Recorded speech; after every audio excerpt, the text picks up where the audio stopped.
Nous ouvrons la parole de Dieu dans le livre de Matthieu.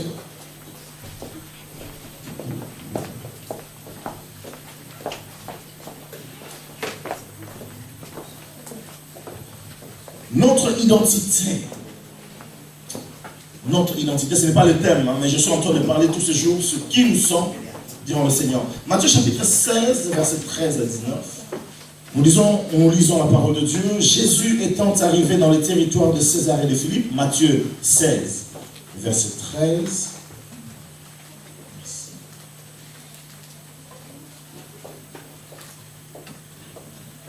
Jésus étant arrivé dans le territoire de Césarée de Philippe, demanda à ses disciples, « Qui suis-je au dire des hommes, moi, le Fils de l'homme ?» Ils répondirent, « Les uns disent que tu es Jean-Baptiste, les autres Élie,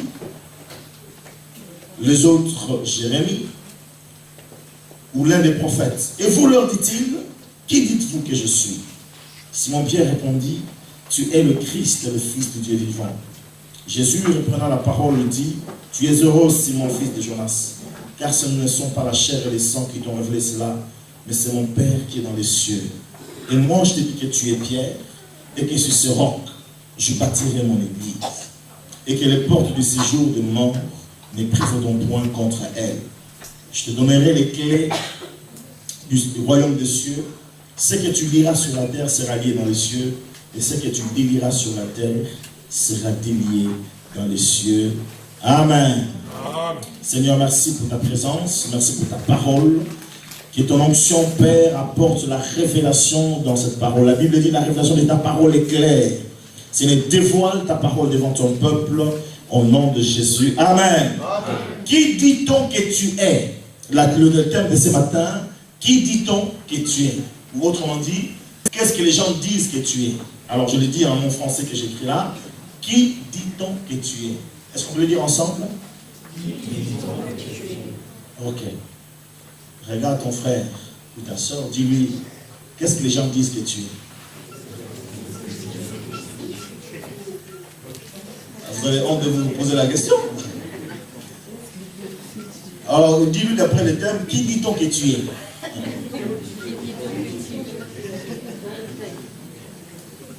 Voilà.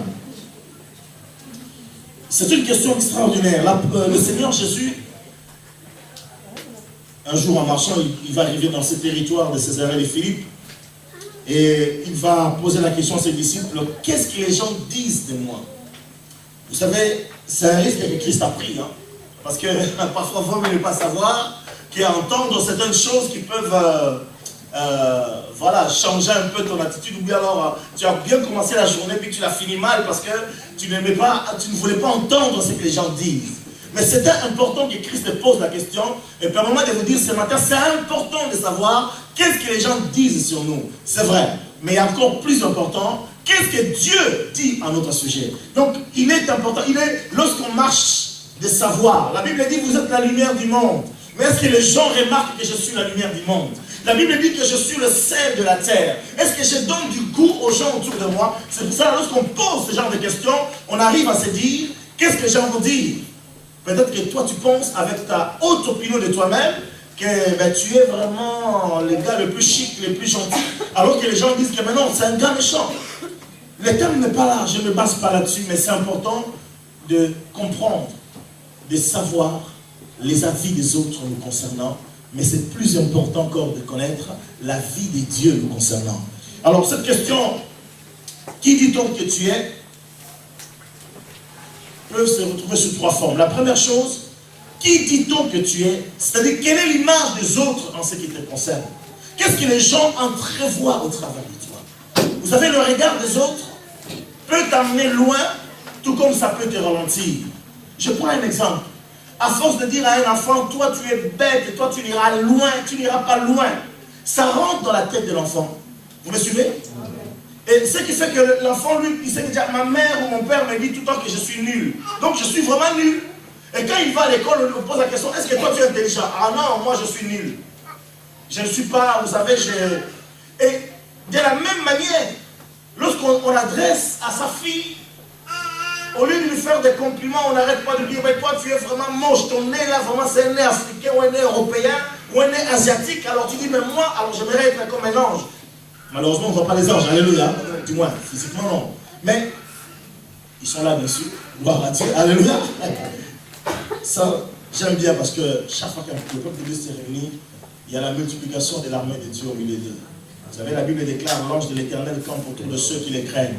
Donc si l'ange est auprès d'Andy, si l'ange est auprès de Nicolas, si l'ange est auprès de ma soeur Carole, alors chacun a son ange à côté. Donc vous imaginez maintenant tous les anges. C'est pour ça que c'est important de louer Dieu. Parce que nous, quand nous ne louons pas les anges, nous regardons ça, mais il y a une adoration, vous croisez les bras, vous regardez comme des hommes intelligents, alors qu'eux, ils sont en danse. Alléluia. Donc, je suis en train de dire simplement la réalité spirituelle. Mais, je dis, est-ce que vraiment David est dansé? La Bible dit qu'il dansait de toutes ses forces. Quand on voit même les textes originaux, on voit qu'il s'était vêtu comme certaines tribus africaines ou de l'Amérique latine. On s'est défait de ses habits et il a mis sa tunique autour de rein et il dansait une vraie danse. Alléluia! Parce que s'il ne dansait pas, sa femme ne l'aurait pas méprisé. Vous me suivez? Les anges dansent. Les anges adorent. Et ce pasteur argentin, il va arriver au ciel, dans sa vision, et il voit sa mère qui est morte depuis longtemps, qui n'aimait pas la danse elle aussi. Sa mère est en train de danser sous la louange. Et quand il descend de sa vision, il comprend qu'il était à côté de la plaque. Alors, bien aimé, ne sois pas à côté de la plaque. Alléluia. C'est là qu'on doit adorer. Et il va écrire dans son livre, ceux qui ne savent pas danser doivent apprendre les pas de danse sur la terre, parce que là au ciel, nous allons danser. Amen. Bon, c'est un peu... Donc, je réfère simplement à la réalité de ce que je suis en train de dire. Qui dit-on que tu es? Donc, ce que tu dis sur quelqu'un, ou ce que l'on dit sur toi, peut avoir un impact. Un impact mémorable. Et puis, qui dis-tu de toi-même? Quand tu te regardes, qu'est-ce que tu dis lorsque tu te regardes dans la glace? Qui dis-tu? Quelle est l'opinion que tu as de toi? Nous sommes toujours sur la même question. Qui dit-on que tu es? Qu'est-ce que les gens disent? Mais qu'est-ce que toi tu dis? Hier, j'étais dans un salon de coiffure. Là, j'étais assis. Et puis, il y a une fille, une jeune femme qui est venue, d'origine haïtienne. Elle est là pour une formation. Une belle fille, comme toutes les belles filles. Amen. Comme ça, moi, il n'y a pas de jaloux.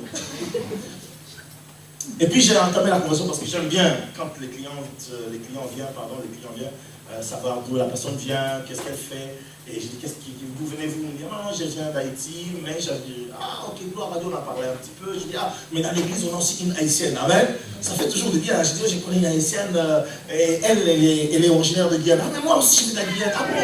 Et puis, je dis, ah, qu'est-ce que vous faites de bon? Non, je suis en formation. Je dis, ah, vous habitez où? Elle m'a dit que ses parents habitent à Kourou. Kourou, c'est le centre, là où on envoie les trucs au ciel. Hein, le centre de comment?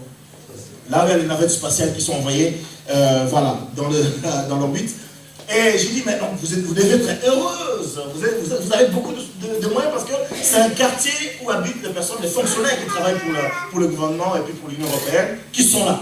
Donc vous avez une bonne situation. Elle me dit, non, moi je suis malheureuse. Vous avez entendu?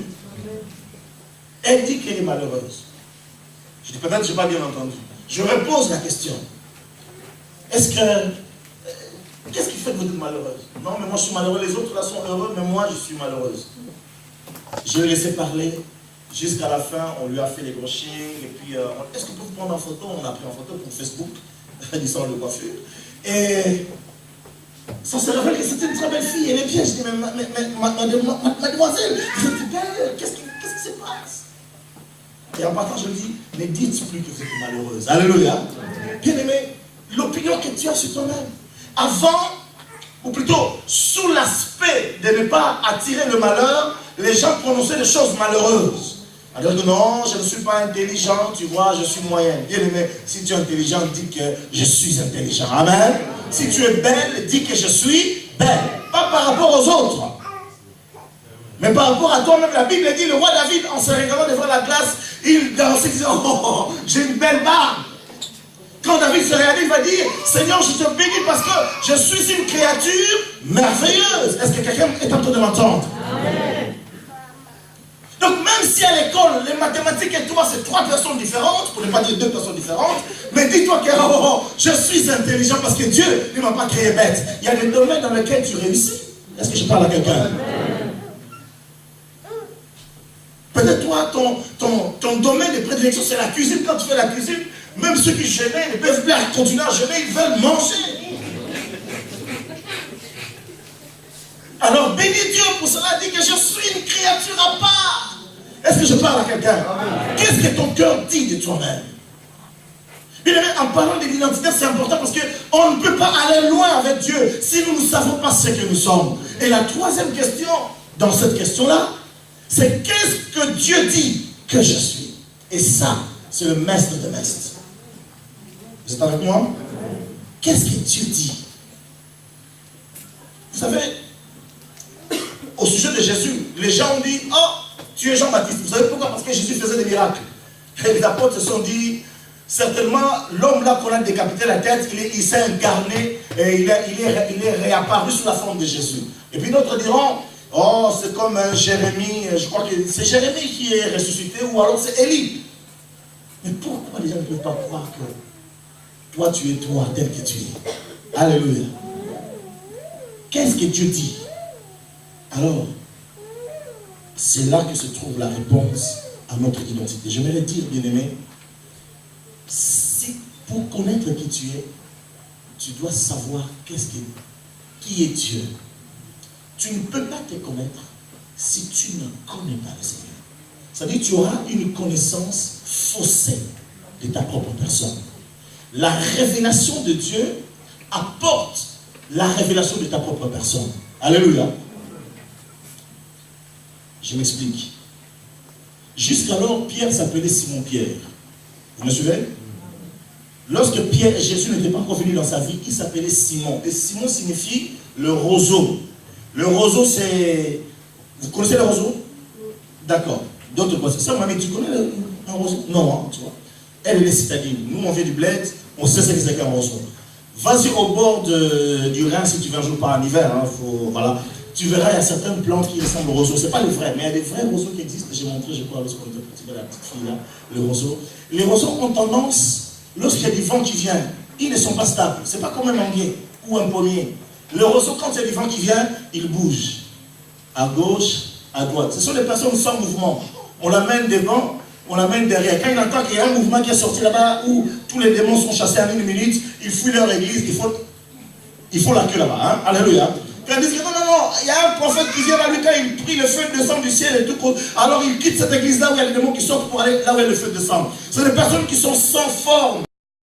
Ils sont toujours en train de bouger et en train d'être instables. Ça, c'était Pierre. Mais lorsqu'il va rencontrer l'homme de Galilée, lorsqu'il va rencontrer l'homme de la croix, Jésus, celui que la mort n'a pas pu retenir, lorsque Pierre va rencontrer Jésus, dans le livre de Jean, chapitre 1, la Bible dit, lorsque André va parler, son frère va lui parler de Jésus, Pierre va venir vers Jésus, Simon va venir vers Jésus. Il s'appelait Simon. Alléluia. Alias roseau. Et il arrive devant Jésus. Quand Jésus le regarde, il dit, toi, on ne t'appellera plus le roseau, on t'appellera le roc. Vous me suivez? Lorsqu'on reçoit la révélation de Jésus, notre nom change. Il y a un ami qui s'appelle Rino Mvumbi. J'ai vu que récemment il a changé. Mvumbi, ça veut dire le cadavre, hein, dans son dialecte. Il s'appelle Rino le cadavre. Mais là, récemment, j'ai vu, il sort un album, il a changé. Il s'appelle maintenant Rino Moyo, c'est-à-dire Rino la vie. Bien aimé, ça, spirituellement, Dieu le fait. Moi, je n'ai pas besoin de le changer, Dieu le fait. C'est pour cela qu'au ciel, la Bible dit, nous aurons un nom nouveau qui sera écrit là-dessus. Parce que lui, Dieu, il sait qui nous sommes. Quand les gens te regardent, qu'ils trouvent en toi un simple balayeur de rue, Dieu voit en toi un grand entrepreneur. Quand les gens regardent, ils te regardent, ils trouvent en toi que tu es un loupé. Donc, toi-même, le diplôme d'école primaire, tu ne l'as pas eu. Tu ne l'as pas eu, même le brevet, tu l'as... Les gens disent que... Amen. Je parle à quelqu'un. Amen. Il y a un présentateur très connu qui s'appelle Michel Drucker. Il dit dans son témoignage que lui, l'école, vraiment, ça ne marchait pas. Et puis un jour, son père était pourtant médecin. Il est d'origine juive, hein, je crois, c'est là que j'ai appris ça d'ailleurs. Son père était médecin, donc il voulait que son fils soit médecin, parce que la plupart des médecins veulent que leurs enfants soient des médecins. Les mécaniciens veulent que leurs enfants les remplacent pour diriger les garages. Alléluia. Vous me suivez là? Nous, les pasteurs, on a peu de chance. Avec tous les mots qu'on reçoit. J'ai posé la question à mon fils récemment. Tu ne veux pas devenir pasteur? Ah non, non, papa, moi je vais être ingénieur informaticien. Je te demande ça. Alléluia. Bon, il ne m'a pas dit pourquoi, mais il a ses raisons. Mais je veux simplement dire que cet homme, son père voulait qu'il soit médecin. Mais les études de lui, ses soeurs réussissaient. Mais lui, non. Et puis, un jour, son père lui dit, il dit à sa mère et devant l'autre mère, qu'est-ce que je vais faire de toi? Heureusement, quand les gens ne savent pas quoi faire de nous, Dieu sait toujours ce qu'il peut faire de nous. Est-ce qu'on est content de ces dieux-là? Alléluia. Donc, je suis en train de dire, c'est lorsqu'on rencontre Jésus que la révélation nous est accordée pour ce qui nous concerne, qui nous sommes réellement. Ce jour-là, Christ va dire, on t'appelait Simon, on t'appelait le roseau. Les gens ne pouvaient pas te faire confiance parce que Pierre était quelqu'un d'emporté. Hein. Lui, au quart de tour, il chauffait. Au quart de tour, il réagissait. Mais Christ a vu en lui le futur leader de l'Église. Pas l'un des leaders, le futur, parce que Christ l'a établi le premier. Pourquoi? Parce qu'il a eu la révélation de Jésus. J'aimerais te mettre au défi. Cherche à connaître Dieu et tu te retrouveras toi-même. En cherchant à connaître Dieu, on se retrouve soi-même. Parce que Dieu nous dira qui nous sommes et c'est à quoi il nous a appelés. Est-ce que je parle à quelqu'un? Oh, on ne peut pas connaître Dieu si Dieu ne se fait pas connaître en nous. Galates chapitre 1, verset 15 à 16, c'est l'apôtre Paul qui parle. La Bible dit, lorsqu'il a plu à celui qui m'a mis à part de le sein de ma mère. Galates chapitre 1, verset 15 à 16. De révéler à moi son fils. C'est-à-dire que Dieu avait prévu qu'un jour Paul puisse connaître Dieu, mais il a fallu que Dieu fasse le premier pas. Or, lorsque Dieu fait le premier pas, il s'attend à ce que nous aussi nous puissions faire le pas d'accepter sa révélation. Galates chapitre 1, verset 15 à 16.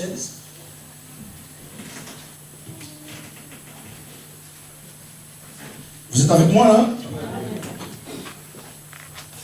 Dieu avait prévu que Paul puisse découvrir le Seigneur. Mais il a fallu que Dieu fasse le premier pas. Or, quand Dieu fait le premier pas, il faut que nous fassions le deuxième. Vous savez, la Bible dit quelque part, approchez-vous de Dieu et il s'approchera de vous. Bien aimé, quand Dieu fait le premier pas et que toi tu restes là où tu es, tu ne pourras pas connaître Dieu et tu vas passer à côté de ton avenir. Est-ce que je parle à quelqu'un? Tu vas passer à côté de la connaissance de ton identité. Quand Dieu se révèle à nous, il faut que nous venions vers lui. Voilà pourquoi les dimanches ou les jeudis ou les mardis, quand nous sommes dans la prière, bien aimés, profitez-en de pousser votre connaissance de Dieu, de connaître Dieu, parce qu'en connaissant Dieu, il va se dévoiler et vous allez être vus, vous allez vous voir tel que vous êtes. Vous savez, Moïse ne savait pas ce à quoi Dieu l'avait destiné jusqu'à ce qu'il rencontre Dieu dans le désert. Je ne sais pas si vous me suivez. C'est-à-dire que quand on a la révélation de Dieu, on comprend qu'on va sauver le peuple d'Israël. Quand on a la révélation de Dieu, on comprend que Dieu nous amène à être un missionnaire. Quand on a la révélation de Dieu, on comprend que Dieu nous amène à être un chantre. Quand on a la connaissance de Dieu, on comprend ce que Dieu a prévu. Parce que lorsqu'on a la révélation de Dieu, c'est que nous le voyons, nous voyons nous-mêmes comme au travers d'un miroir. Et là, quand sa parole descend en disant, va prophétiser, et tu vas prophétiser. Le problème, c'est que nous devons faire le pas. Un jour, Jésus, en rentrant à Jérusalem, dans Luc chapitre 19, versets 41-42, en rentrant à Jérusalem, il va pleurer sur elle, en disant, si toi aussi, en ce jour qui t'est donné, tu connaissais les choses qui appartiennent à ta paix. Luc 19, 41-42. Qu'est-ce que je veux dire par là? Quand Dieu veut se révéler à nous, si nous ne donnons pas l'accès à Dieu, mais nous ne pouvons pas recevoir la révélation. C'est pour cela que Job va dire, le Seigneur parle tantôt d'une manière, tantôt d'une autre. Mais nous n'y prenons pas, nous n'y prêtons pas garde. Quand Dieu te visite, quand Dieu a visité Jérusalem, Jérusalem n'a pas voulu de Jésus. Voilà pourquoi la guerre lui est arrivée, voilà pourquoi Jérusalem a été détruite l'an 70. Parce qu'elle n'a pas connu le temps de sa visitation. Quand tu connais le temps de ta visitation, tu reçois la connaissance de ce que tu es. Vous savez bien aimé, la connaissance est une arme extraordinaire. Tu ne peux pas te battre avec un homme fort si toi tu ne sais pas auparavant toi-même que tu es un homme fort. Vous me suivez? L'ignorance de ce que l'on est empêche les gens d'entrer dans le plan de Dieu dans leur vie. Certainement ce matin, j'ai se pose la question, est-ce que moi vraiment je peux faire ça dans ma vie? Mais découvre qui tu es en découvrant Dieu, alors tu pourras dire, je le peux. Est-ce que je parle à quelqu'un? Si Jérusalem avait su les choses qui appartiennent à sa paix, c'est ce que Christ va dire. Lorsque Jésus va les visiter, Jérusalem n'aurait pas été détruite l'an 70. Si tu sais les choses qui concernent ta vie, en ayant la révélation de Jésus, ce que le diable voulait manifester contre toi n'arrivera pas, parce que tu as la connaissance de ces choses-là. Je m'adresse à quelqu'un? Vous savez, permettez-moi de faire ce n'est pas une leçon d'histoire. Mais si les hommes ont acheté des hommes pour aller les vendre à d'autres hommes, quand je lis l'histoire, certaines catégories de gens ont été achetés contre quoi? On arrive dans un village ou dans un patelin, ceux qui avaient la connaissance vont dire, ok, nous on nous rapporte des sacs du sel, vous nous donnez des hommes en échange. Mais s'ils avaient la connaissance que les hommes qu'ils échangeaient contre le sel, ou contre un fusil, ou contre un miroir, allaient être utilisés comme des esclaves, je ne pense pas qu'ils auraient vendu leurs armes, leurs frères et sœurs. Est-ce que vous me suivez? Parce qu'il n'y avait pas la connaissance. Ceux qui avaient la connaissance ont profité de l'ignorance des autres. De la même manière, le diable profite de l'ignorance de ton identité pour amener des choses dans ta vie. Est-ce que je parle à quelqu'un? Hier, il y a un jeune homme qui me parlait en disant, Dieu lui a révélé qu'il était un aiglon. Mais cet aiglon, il a vu cet aiglon-là, un pigeon ou une tourterelle venir picoler, lui becter, je ne sais pas quel mot utiliser en français, je cherche les mots, ça ne vient pas, mais vous comprenez? Un pigeon qui vient agresser, alléluia. Oui, ça c'est en français africain. Alléluia. Alléluia. Entre nous, entre un pigeon et un aigle, qui va dévorer l'autre? Parlons, je pose la question quand même. Un frère Antonio. Aigle, hein? Mais maintenant, l'aigle là se laisse becter ou agresser par un pigeon. Ce n'est pas les pigeons qu'on a vu sur Facebook là contre François Hollande. Hein?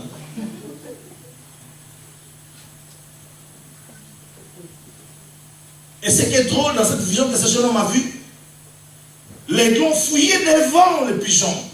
Ne sommes-nous pas comme ça, bien-aimés?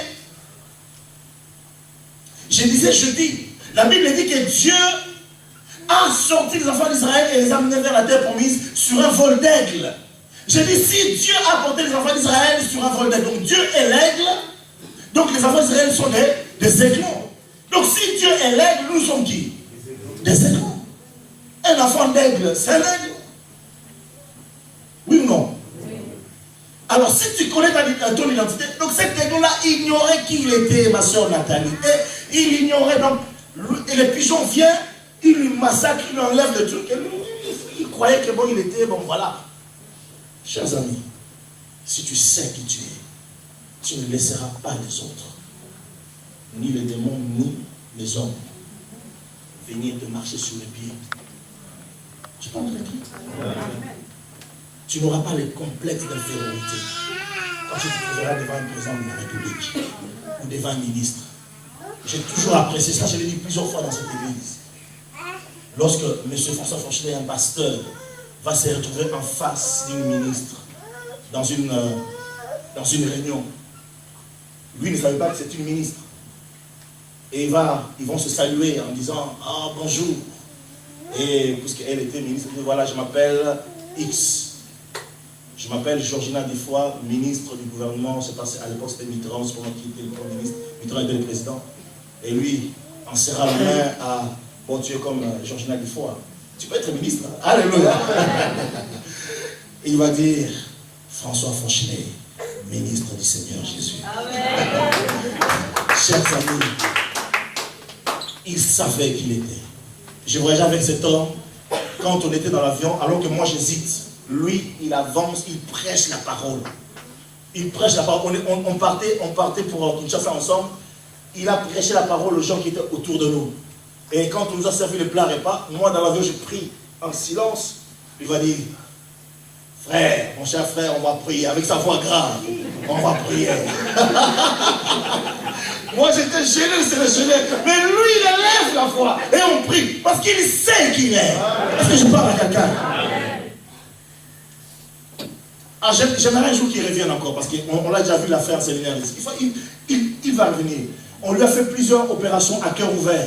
On lui a fait, avant qu'on aille à Kinshasa, non, avant qu'on aille en Corée, parce que c'est le deuxième voyage, on lui a fait l'opération du cerveau. Mais il continue à voyager, il continue à prêcher. Quelqu'un de l'église lui a appelé, pasteur, je crois que vous allez mourir bientôt. Il dit, oh ma soeur, merci. Il y a toujours des gens comme ça dans l'église. Mais quand on a son identité, il lui a dit, oh ma soeur, merci. Et il vit encore aujourd'hui. Est-ce que vous êtes avec moi là? Connais ce que tu es. Ce que Dieu dit que tu es. Et les paroles des autres n'auront aucun impact. Parce que ce que Dieu dit a la suprématie, la prééminence sur ce que moi-même je pense de moi et sur ce que les autres pensent de moi. Parce que notre Dieu est celui qui est capable de changer ma conception de ma propre personne. Amen. Lorsque Gédéon disait, je suis le moindre de ma famille, je suis le dernier de ma famille est la plus pauvre de ma tribu. Vous imaginez, il est le dernier de sa famille, et sa famille est la plus pauvre de sa tribu. Donc vraiment, il n'était rien de chez rien. Mais quand Dieu le regarde, il dit, oh, vaillant héros, va avec la force que tu as. Dieu n'a pas dit, va avec la force que je te donnerai. Il va lui dire, va avec la force que tu as. La révélation, c'est quoi? Je ne savais pas que j'étais fort. Amen. Amen. Mais quand j'ai rencontré Jésus, je me suis découvert. Qui dit-on que tu es? Il faut que ce que Christ dit ait un impact sur toi. Et la révélation de ce que Christ dit nous est donnée par son esprit. Alors qu'est-ce que Dieu, quand Pierre a eu la révélation, revenons un peu dans Matthieu chapitre 16. Qu'est-ce que Dieu va lui dire à son sujet?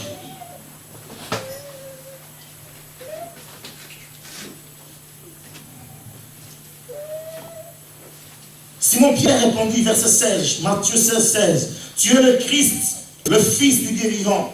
Jésus répondant à la parole lui dit, tu es heureux, Simon, fils de Jonas. La première chose, lorsque Christ veut se révéler à nous, il nous apprend qu'on n'est pas des malheureux. Dis à quelqu'un, tu n'es pas un malheureux.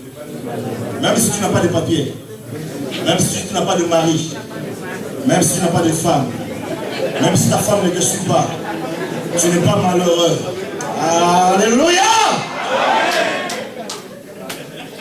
Dis-lui encore, tu n'es pas malheureuse. Bien-aimé, Dieu ne nous a pas appelés à écrire des complaintes et des lamentations. Oh, mon chéri m'a quitté. Oh. Hey!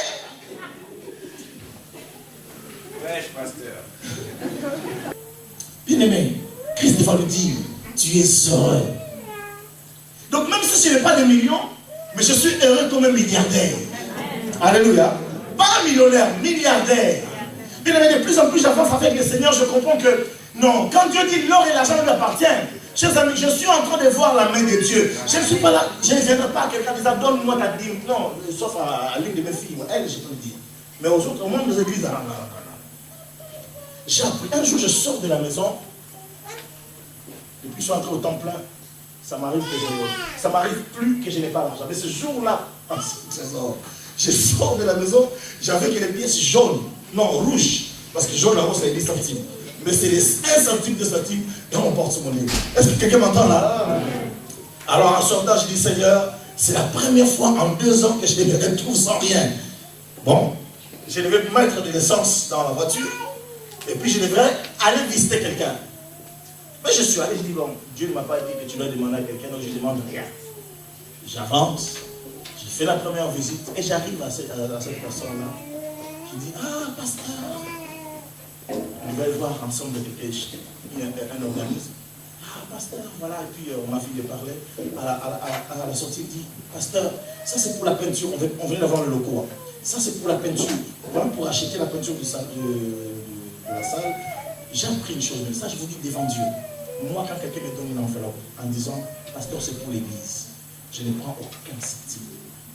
Dieu, bon, je n'ai pas besoin de vous faire les trucs. Il y a l'argent qui vient, les gens disent, c'est pour l'église. Je donne aux diaconesses qui se concernent. Je ne prends même pas un centime pour moi. C'est vrai que certains peuvent dire, pasteur, tu as droit au 10%. Moi-même, les 10%, je dis, c'était pour l'église, c'est pour l'église.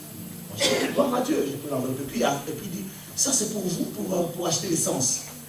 J'ai dit, oh Dieu, je crois que c'était 20 €, 15 €. Je dis, mais Seigneur, c'est extraordinaire. Et vous savez quoi? J'ai mis de l'essence, il me restait encore 5 €. À vous, ça vous dit rien, 5 €. Mais quand il vous reste quelques centimes d'euros, 5 € c'est beaucoup. On peut faire de plans avec 5 €. Vous êtes avec moi là? Alléluia. Amen. Et le lendemain, j'ai reçu une autre enveloppe. Là, cette fois, c'était pour moi. Encore c'est pour moi, ben c'est pour moi. Alléluia. Je donne le 10% à Dieu et puis le reste c'est pour moi. Je veux simplement dire qu'en marchant avec Dieu, je suis en train d'apprendre que je ne manquerai de rien. La Bible dit, j'étais jeune et je vieillis, je n'ai jamais vu le juste abandonné. Un jour, quelqu'un va dire, mais ta voiture elle coûte cher, elle consomme beaucoup. Moi je dis, je ne prends aucun. Bien aimé, depuis que j'ai cette voiture, 2 fois on a fait la révision. Un jour, il y a un jeune homme qui m'a accompagné. Il est là derrière, notre frère Cédric. Il ne m'a pas dit à sa maman, waouh, ça coûte cher. Ça coûte cher, mais l'argent, Dieu a toujours pourvu. Deuxième révision, quelqu'un m'a dit, pasteur, amène ta voiture au garage, c'est moi qui paye. Et j'ai dit à cette personne qui voulait me faire dire, vous savez ce que cette personne disait? Vous n'êtes même pas capable de payer 500 € lorsque vous êtes à Saint-Mathieu. Maintenant, vous prenez un loyer. Vous savez, quand quelqu'un vous parle avec arrogance, est sûr que vous n'arriverez pas. Mais maintenant, vous prenez un loyer de... Alléluia, c'est une femme, hein? Vous payez un loyer de 2500. Est-ce que vraiment vous allez arriver? Alléluia. Je lui dis, 1, ma voiture a toujours du gasoil. 2, quand on fait la révision, il y a toujours de l'argent qui sort. Et 3, ça je n'ai pas rajouté, je rajoute maintenant, on a sorti près de 15 000 € ou 16 000 pour les premiers mois. Là, on vient de faire un chèque de 4 000, un chèque de 3 000 et quelqu'un qui sera payé parce que Dieu est vivant. Si toi tu ne donnes pas l'argent, Dieu donnera l'argent. Alléluia. Hey! Il dit donc que tu es. Chers amis, si on sait ce que Dieu dit que nous sommes, on ne va plus marcher la tête courbée. Parce que Dieu dit, tu es heureux. Vous savez pourquoi il est heureux? Parce qu'il a eu la révélation. Mais c'est la richesse la plus profonde qu'on peut avoir. Parce que quand on a la révélation de Dieu, il n'y a plus rien, aucune chose ne peut être voilée pour toi. C'est quand on a la révélation de Dieu qu'on pénètre dans le monde spirituel. J'ai déjà relaté ici un homme de mais qui est en même temps ingénieur. À l'époque de la Deuxième Guerre mondiale aux États-Unis, en hiver, les avions n'arrivaient pas à décoller. Cet homme, en priant, sa mère, elle priait. Dieu va lui donner une vision de ce qu'il fallait qu'il fasse. Il va inventer un avion, s'il vous plaît. Ce n'est pas avec un ordinateur, parce qu'à l'époque, ce n'était pas aussi performant. Mais Dieu lui a donné le plan. Et quand je lis la Bible, vous me suivez? Dieu lui a donné le plan, il a inventé ce moteur qui permettait que les avions puissent décoller même en hiver. Et il a breveté cela. Ça leur a apporté quoi? De l'argent. Le pasteur est devenu millionnaire. Grâce à quoi? À la révélation. Vous me suivez? Cherche à connaître Dieu. Quand on a la révélation, même si les choses ne vont pas comme ça semble aller, mais quand on a la révélation, c'est ce que Dieu prépare de faire. On marche avec confiance. Vous savez, bien aimé, la Bible dit, ils sont morts sans avoir vécu ce que Dieu leur a promis. Hébreux chapitre 11. Mais ils les ont vus et salués de loin. C'est-à-dire que Dieu leur a promis à Abraham, voilà, ça c'est la terre promise. Il était comme un immigrant en Israël. La Bible dit, il plantait sa tente d'un lieu à un autre. Mais avant de mourir, il a vu les lieux de repos que Dieu préparait pour son peuple. La Bible dit, il l'a vu et salué de lui. Il dit, oh, c'est la terre de mes descendants. Est-ce que je parle à quelqu'un? Il avait la révélation, il pourrait mourir rassuré.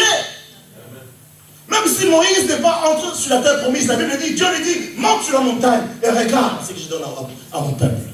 Quand on a la révélation, on peut s'en aller parce qu'on sait que sa descendance est assurée. Quand on a la révélation de Dieu, peu importe les manigances de l'ennemi sur nos enfants, mais si Dieu m'a dit, alors je m'accroche à ce que Dieu m'a dit. Je parle à quelqu'un?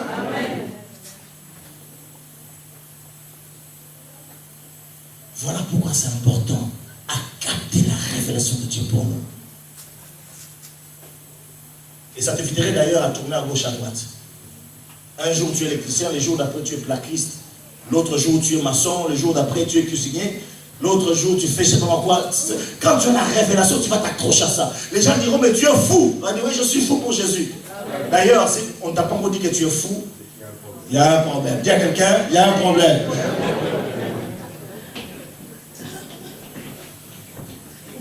Est-ce que je parle à quelqu'un? Il faut qu'on arrive à t'appeler fou. Mais parce que toi, tu as reçu là la révélation. On te dira que tu vois trop grand. Tu aimes toujours les grandes choses. Mais est-ce que notre Dieu, c'est un petit Dieu?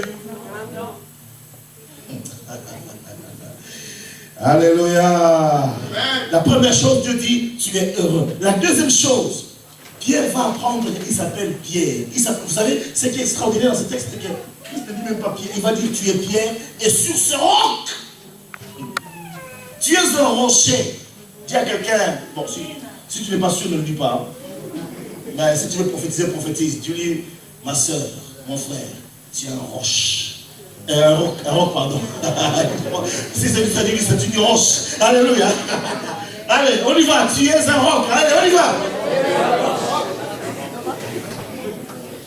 Et la particularité du rocher ou d'un roc, bien aimé, c'est que même si tu t'appelles un bateau Titanic, d'ailleurs Titanic, il n'y a que la glace qui l'a brisé, mais toi tu es un roc. Donc même si c'est un bateau qui vient contre toi, qu'est-ce qui va arriver? Qui va gagner la bataille?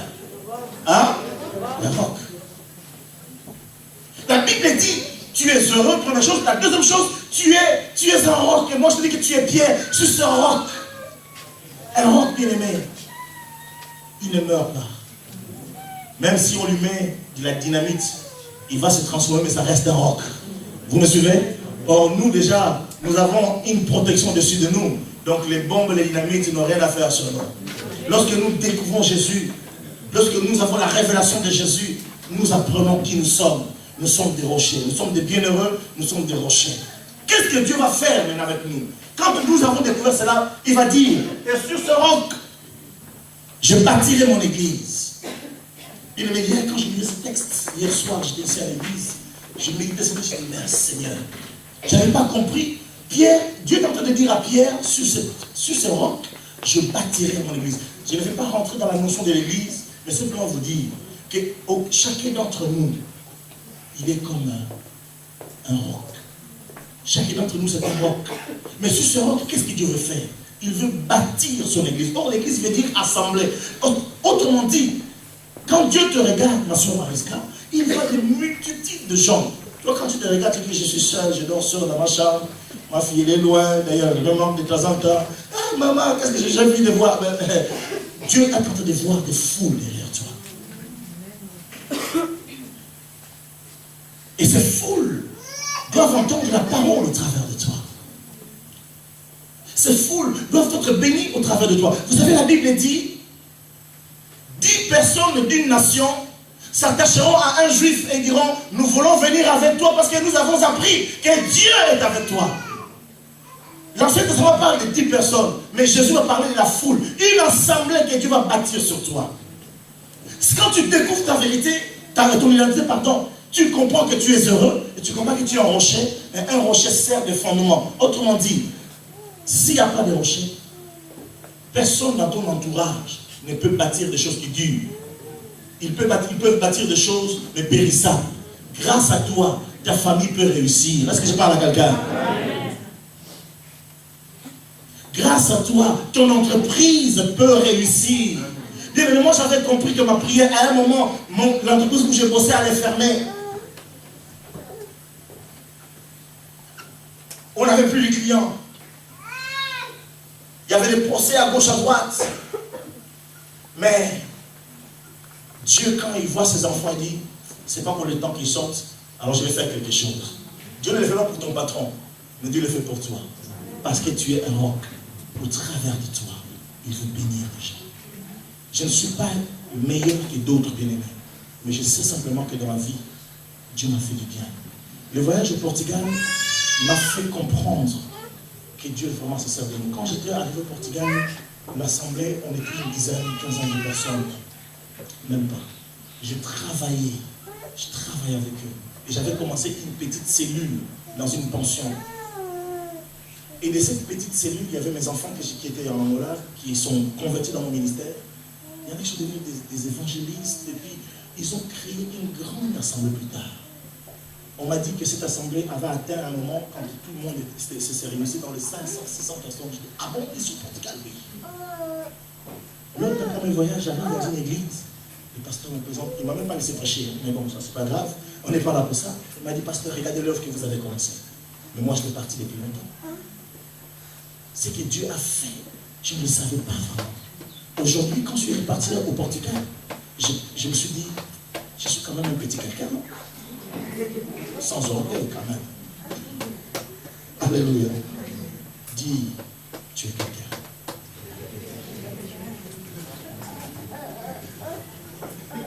Amen. Sur ce roc, je bâtirai mon église. L'autre chose que Dieu va faire, c'est 19.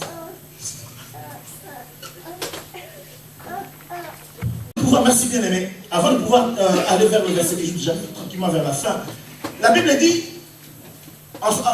Christ va dire, tu es pierre, et sur cette pierre je bâtirai mon église, et les portes de séjour de mort ne prévaudront point sur toi. C'est-à-dire que dès qu'on est le roc, dès qu'on a découvert qui nous sommes, la mort n'aura pas la prééminence sur nous. Mais nous avons la prééminence sur la mort. Tu ne mourras pas le jour où tonton a décidé que tu meurs. Tu mourras quand Dieu a dit. Et puis si Dieu dit, bon, je te rajoute 15 ans, personne ne montera au ciel et disant, Dieu, qu'est-ce que tu as fait? Alléluia.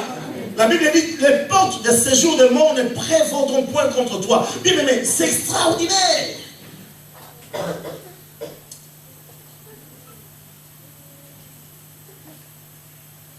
C'est à la mort de trembler devant nous. Vous me suivez? Parce qu'entre-temps, Jésus est ressuscité. Et vous savez ce qui s'est passé lorsque Jésus est mort? Il est descendu au séjour de mort. Il a cherché celui qui détenait les clés de la mort. Il a dit, petit viens. Alléluia. Vous me suivez là? Ça c'est l'Apocalypse qui l'a dit. Avant, il y a Pierre qui dit, Christ est descendu aux enfers. Et il a croisé le diable. Il s'enfuyait, il dit, tu as les clés de la mort, viens, donne-moi-les. Et puis quand Jésus va se présenter dans le livre d'Apocalypse, à Jean, il va lui dire, je tiens les clés de la mort et du séjour des morts. Vous me suivez là?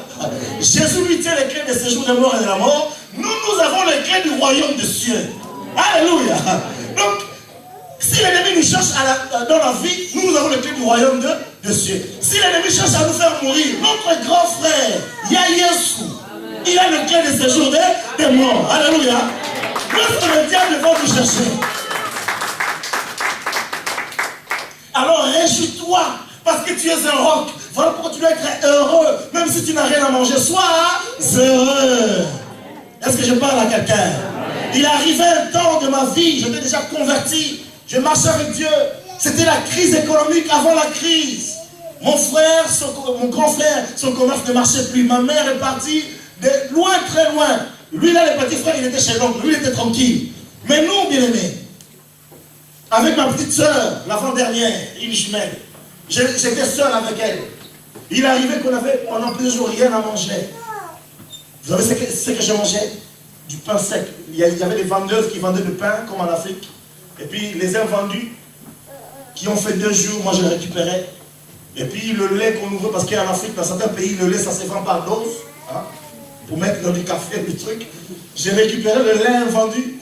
Et le soir, ma petite soeur, quelqu'un la prenait pour la faire manger. Puis moi je mangeais du pain sec avec du lait. Et je dormais. Mais entre-temps, j'allais à l'école. Mais Dieu ne m'a jamais abandonné. Sur mon chemin, il avait mis quelqu'un que je ne connais ni d'Adam ni d'Ève. qui payait mes études universitaires. Vous me suivez? La première année, parce que mon frère ne pouvait pas le payer. Chers amis, que tu n'aies rien à manger ou rien à boire, si tu sais qui tu es. Non, non, non, bien aimé. Non, non, mais je ne m'habillais pas comme un pauvre. Je n'avais qu'un seul pantalon ou deux, mais je les repassais toujours bien. Alléluia. Je me rappelle.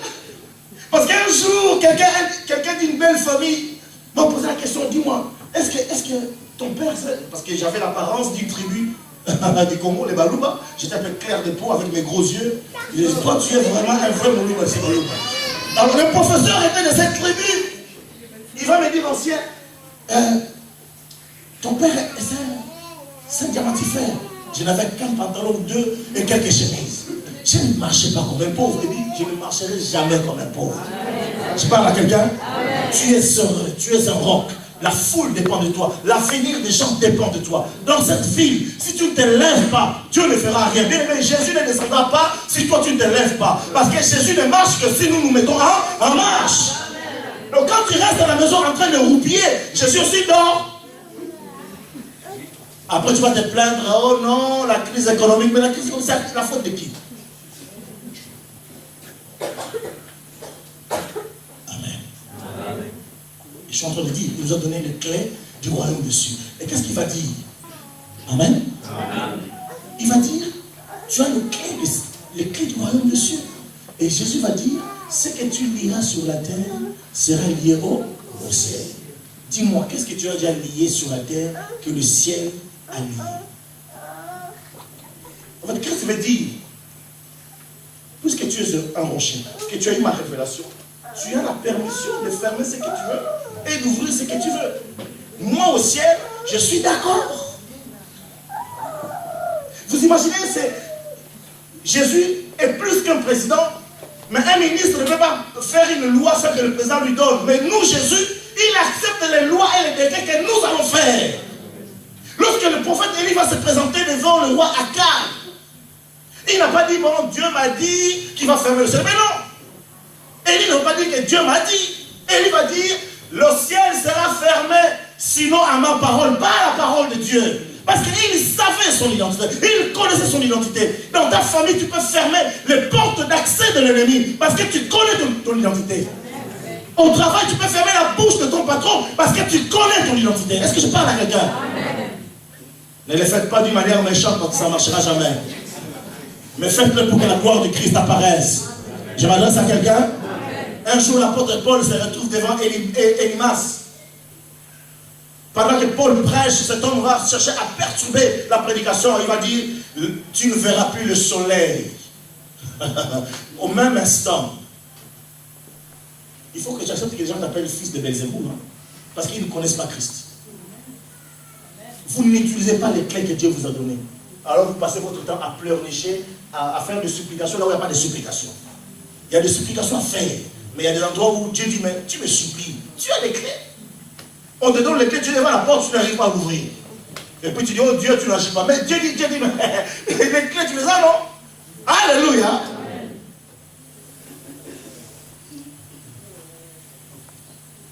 L'église, même si on n'est pas nombreux, on peut fermer des choses.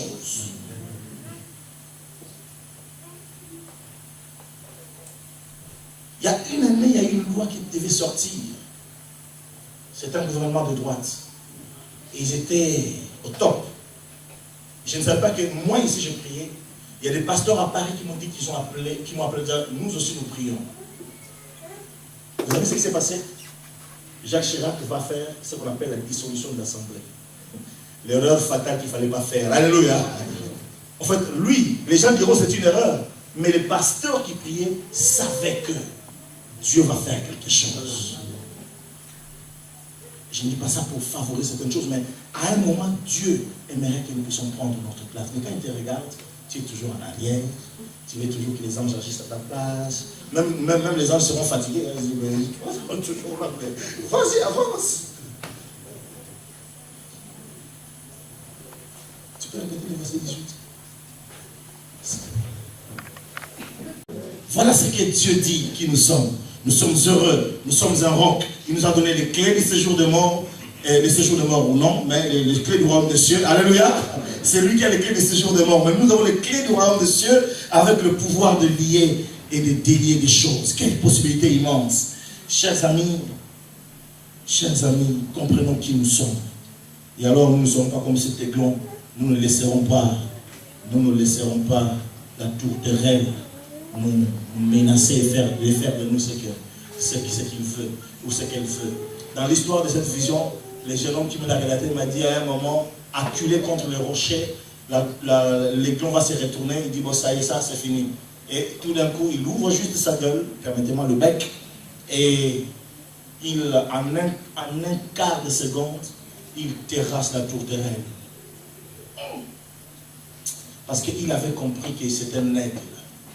Vous savez, il y a un verset de la Bible qui dit « Ouvre ta bouche et je la remplirai ». Il suffit simplement que tu ouvres. Il y a des choses qui vont se faire. Mais toi, tu n'oses pas l'ouvrir, ta bouche. Tu n'oses pas prendre ta place. Aujourd'hui, cherche à connaître Dieu. Dans Romains, je termine par là, Romains chapitre 8, verset 19, la Bible dit « La création attend la révélation des fils de Dieu ». Chers amis, un pasteur pentecôtiste que j'aime bien, qui est à la retraite, il disait « Au ciel, nos voisins vont nous accuser devant Dieu. Nos voisins arabes et chinois. »